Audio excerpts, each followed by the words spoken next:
Atenção! Vai começar agora uma teleaula de processos de fabricação do curso Profissionalizante.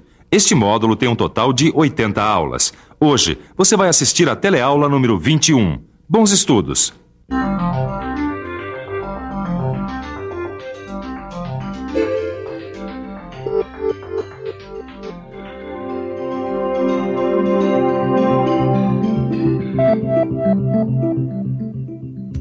No Telecurso 2000 Profissionalizante, os processos de fabricação que você estudou até agora foram principalmente os do tipo metalúrgico, como a fundição, a laminação, a trefilação e outros.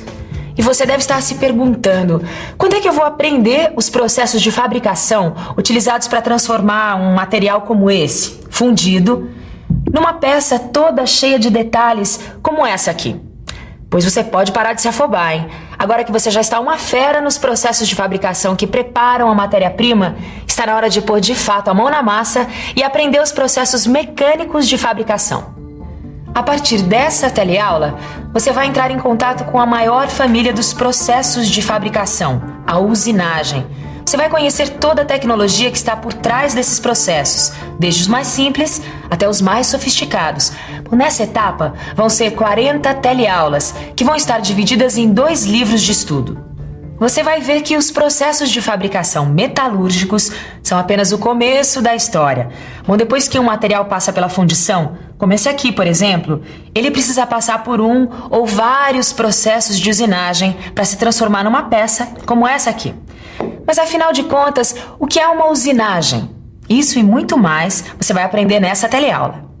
Hoje você vai ficar sabendo o que é usinagem, vai aprender o que é a chamada geometria de corte e vai conhecer um pouco sobre as características das ferramentas e os materiais utilizados para fabricá-las.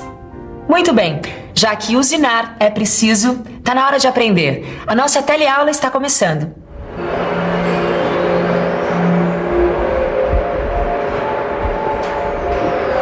Eixos, anéis, discos, rodas, engrenagens, suportes, parafusos, carcaças, enfim. Vocês estão cansados de saber que todos os conjuntos mecânicos são formados por uma porção de peças. E sabem também que essas peças devem ter dimensões exatas e acabamento X para poder dar conta do recado. Pois muito bem, o que eu quero saber de vocês é, de um modo geral, quais são os 2 modos de se fabricar uma peça, qualquer peça. Você está falando de processos de fabricação. Já sei, Tito. A gente estudou isso num livro de processos de fabricação. O livro dizia o seguinte: as peças podem ser fabricadas de 2 modos. O primeiro é sem a produção de cavacos, como nos processos metalúrgicos, de fundição e laminação, por exemplo. Cavaco, você sabe, são lascas de metal. E o segundo modo é com a produção de cavacos. E a produção de cavacos é justamente o que caracteriza todos os processos de usinagem. Registrou aí? Usinagem são processos de fabricação com a produção de cavacos. Mais precisamente é o seguinte: usinagem é o processo pelo qual a gente modifica a forma de um material com a remoção progressiva de cavacos ou aparas, metálicas ou não. O problema das peças fundidas e forjadas é que elas apresentam uma superfície grosseira, precisando de um melhor acabamento. É exatamente aí que entra a usinagem. E a usinagem também entra em campo quando a gente precisa fazer um canal como esse aqui, ó. Aliás, para fazer uma peça como essa, cheia de detalhes, só mesmo uma boa usinagem. Tá a fim de saber o que a usinagem permite? Então anote aí. Acabamento de superfície de peças fundidas ou conformadas, fornecendo melhor aspecto e dimensões mais exatas. Possibilidade de abertura de furos, rasgos, rebaixos e todo tipo de detalhe. Fabricação de uma só peça em qualquer formato a partir de um bloco de material metálico ou não metálico. Dá só uma olhada aqui.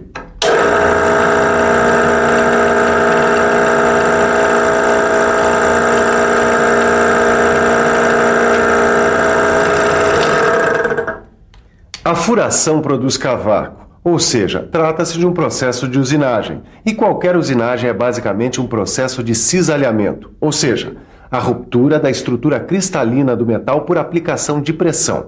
É isso que acontece em todo o processo de usinagem.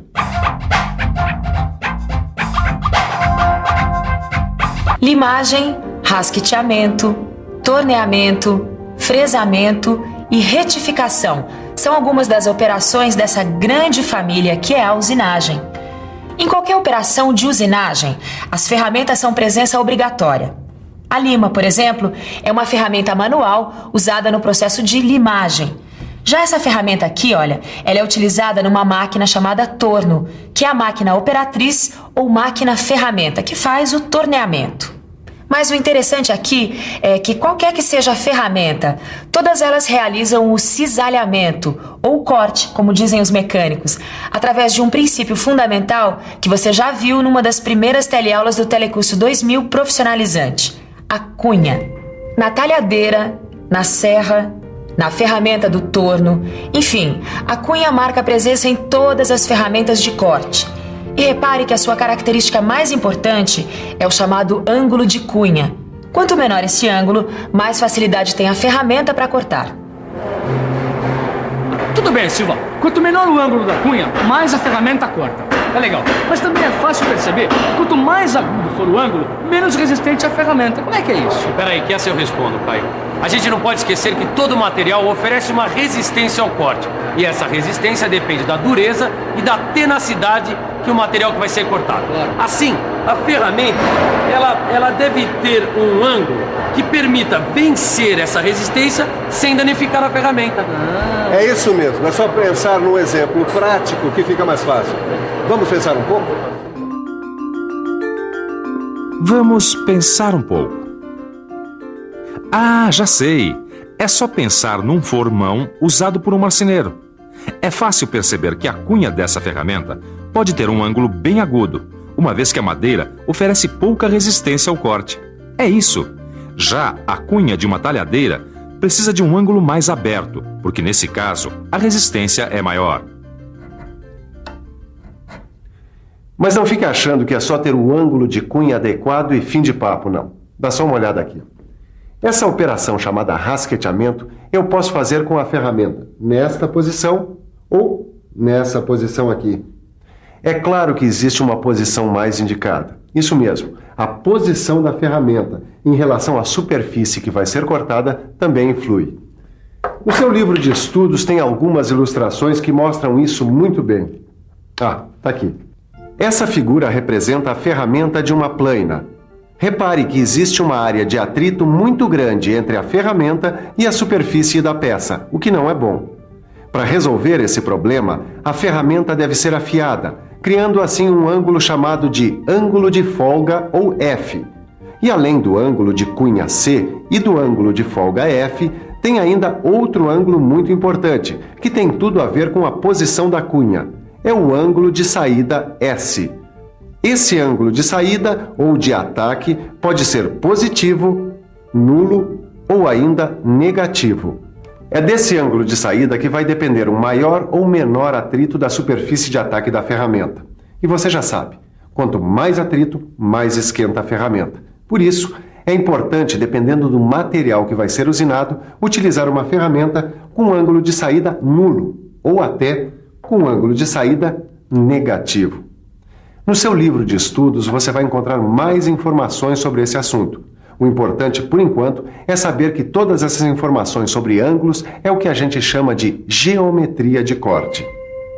E essa geometria de corte já foi mais que estudada. E assim, para cada operação de corte, os valores dos ângulos que possibilitam um melhor rendimento já foram calculados e podem ser encontrados nos manuais das ferramentas. Para começo de conversa, a ferramenta precisa ser mais dura que o metal que vai ser usinado, principalmente nas temperaturas de trabalho. É só lembrar que aumentando a velocidade de corte, a temperatura na zona de corte aumenta proporcionalmente. Assim, é importante que a ferramenta tenha dureza a quente. Se você comparar o material da ferramenta com o da peça a ser usinada, ele deve sair ganhando em resistência ao desgaste. Afinal, é a peça a ser usinada que deve perder material, e não a ferramenta. E mais, hein? O material da ferramenta deve ter um custo compatível com o trabalho a ser realizado.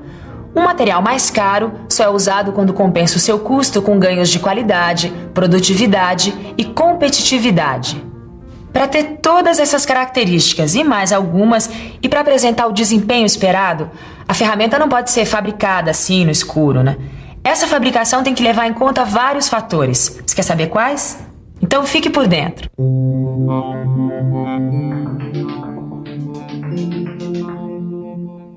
Na hora de produzir uma ferramenta, deve-se levar em consideração os seguintes fatores: a natureza do produto a ser usinado no que diz respeito a seus custos e precisão, o volume da produção, o tipo de operação, os detalhes de construção da ferramenta, o estado da máquina-ferramenta e as características do trabalho.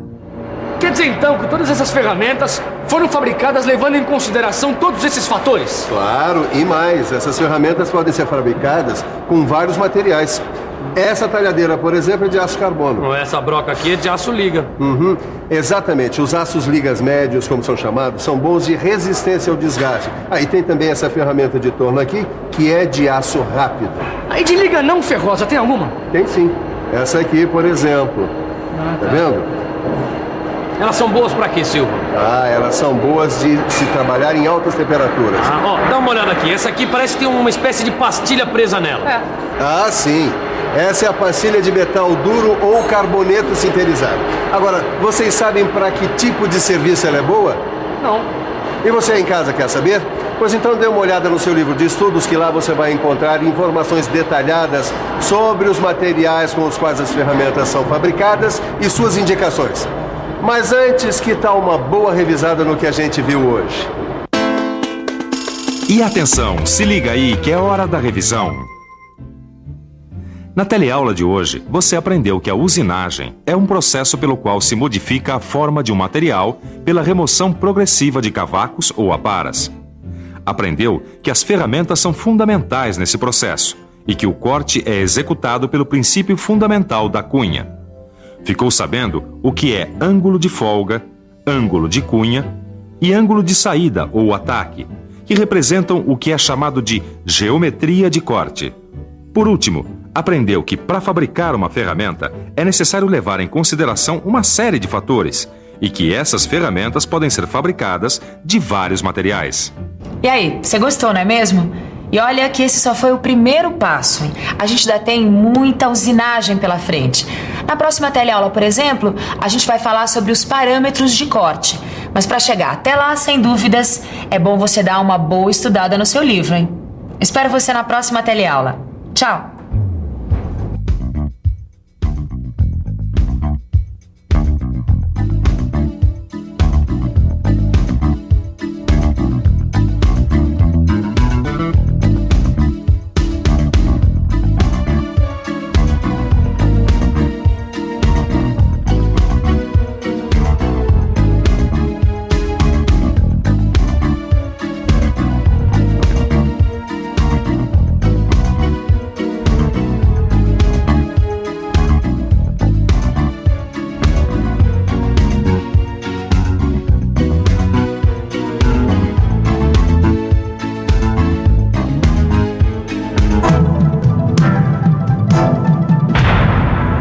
Telecurso 2000, um programa de educação do Sistema Fiesp e da Fundação Roberto Marinho.